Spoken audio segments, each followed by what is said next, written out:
مجھے کہا گیا کہ آپ سینٹ کے چیئرمین بنے، آپ سینٹ کا رکن بنے. میں نے کہا میں یہ لڑائی نہیں لڑ رہا، آپ مجھے یہ سینٹ کا چیئرمین بنانے کی آفر آپ کو پچھلے دور میں ہوئی؟ جی. اور میں نے نہیں مانی. باجوہ صاحب کے دور میں؟ ہاں میں نے نہیں مانی. بسم اللہ الرحمن الرحیم. السلام علیکم. مولانا اسلام نہیں اسلام آباد چاہتے ہیں. وہ تو چند وزارتوں کے آدمی ہیں، وہ چند وزارتوں پر بیٹھ جاتے ہیں. وہ حکومتوں کے اتحادی اس لیے بن جاتے ہیں کہ وہاں پہ وہ مال بنانے جاتے ہیں، وہاں پہ وہ پیسہ بناتے ہیں، وہ اپنے کارکنوں کو استعمال کرتے ہیں اور اپنی جائیدادیں خوب بڑھاتے ہیں. وہ چور نواز شریف اور چور زرداری کے ساتھ مل جاتے ہیں اور بنگلوں کے مزے لٹ رہے ہوتے ہیں. متعدد بار آپ نے یہ سنے ہوں گے، بلکہ کئی آپ نے بھی ان الزامات کے آڑ میں آ کر مولانا صاحب سے جدا ہو چکے ہیں کہ مولانا صاحب تو اسلام نے اسلام آباد چاہتے ہیں اور وہاں پہ وہ صرف چند وزارتوں پر قبضہ کر کے پیسہ بنا کے واپس لوٹ جاتے ہیں، اپنے بیانیے سے موڑ جاتے ہیں. لیکن آج مولانا فضل الرحمان نے ان لوگوں کے منہ پر ایک تمانچہ مارا. یہ صرف ایک چھوٹی سی وضاحت تھی. اگر مولانا صاحب نے منہ کھولا کہ ان کو کتنی پیشکشیں ہو چکی ہے، اگر انہوں نے اپنی تاریخ بتائی جہاں سے تقریباً 1980 سے جو سیاست میں جب سے وہ انٹر ہوئے ہیں، اگر وہاں سے مولانا صاحب نے شروعات کی تو یقین مانیے کہ آپ کے دماغ کھل جائیں گے، آپ کے کان پڑ جائیں گے کہ مولانا صاحب کو کن تحریک سے پیچھے ہٹانے کے لیے اور مولانا صاحب کو ناکام بنانے کے لیے کون سے راستے کون سے اقدامات اٹھا لیے گئے ہیں. مولانا صاحب کو کتنے بار پریشرائز کر چکے ہیں اور ان کو کتنی بڑی آفریں دے چکے ہیں.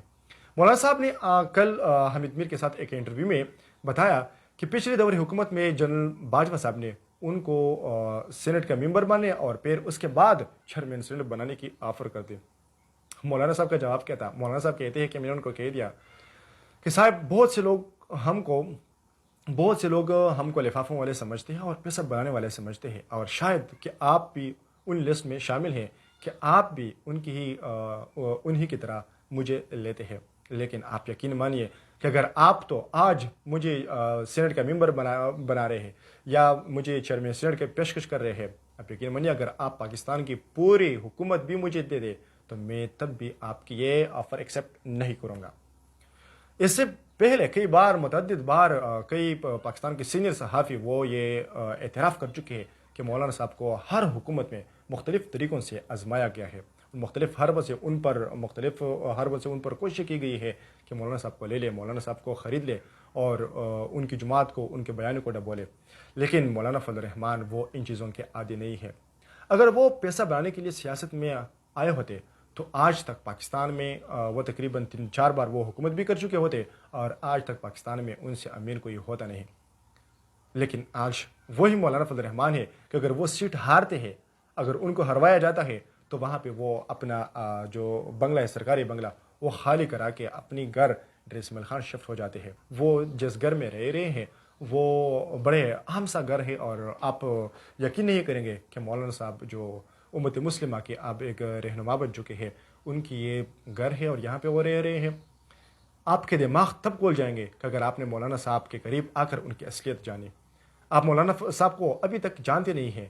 مولانا صاحب جو کہ ایسے، یہ صرف ایک چھوٹی سی آفر انہوں نے بتائی ہے. اس سے پہلے فیض حمید نے بھی ان کو پختونخوا حکومت میں اتحادی، مرکزی حکومت میں بھی اتحادی اور بلوچستان میں پوری حکومت دینے کی پیشکش کی تھی. لیکن مولانا صاحب ان چیزوں کے عادی نہیں ہیں. انہوں نے ان کی تمام یہ آفریں ٹکرا دی اور بالآخر انہوں نے اپنا عوام کا سمندر اسلام آباد پہنچا ہی دیا، جہاں پہ وہ کچھ وجوہات کی بنا پر جہاں پہ جن کے ساتھ جن لوگوں نے معاہدے کیے تھے انہوں نے اپنی معاہدوں کی پاسداری نہیں کی.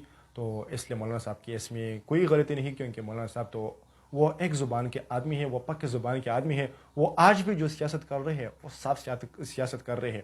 وہ یہ سمجھتے ہیں کہ ان کے دامن پر اگر ایک داغ بھی لگ گیا تو پورا دامن نہیں بلکہ ان کی پوری پارٹی پر یہ داغ لگ سکتی ہے. اس لیے ان کے دامن انتہائی صوفی دامن ہیں اور وہ کسی بھی قسم کا کوئی بھی داغ اپنے دامنوں پر نہیں چھوڑتے. مولانا صاحب وہ آدمی نہیں ہے جو کہ آپ وہم و گمان کر رہے ہیں. مولانا صاحب یقین مانیے وہ تحریکوں کو لیڈ کرنے والے آدمی ہیں. لیکن اس بار جو وہ تحریک شروع کر رہے ہیں، اس بار ان کو ایک بار پھر آفر کی جائے گی، ایک بار پھر ان کو حکومت میں اتحادی، بلوچستان حکومت، پختونخوا حکومت میں اتحادی، سندھ میں اتحادی، پنجاب میں سیٹیں وغیرہ، یہ مختلف قسم کی پیشکشیں ہوگی مولانا صاحب کو. لیکن مولانا صاحب اس بار آسانی سے ماننے والے نہیں ہیں. وہ اپنی تحریک کو آخری موڑ تک پہنچائیں گے اور اپنی منزل اپنی منزل پہ جا کر ہی دم لیں گے انشاءاللہ۔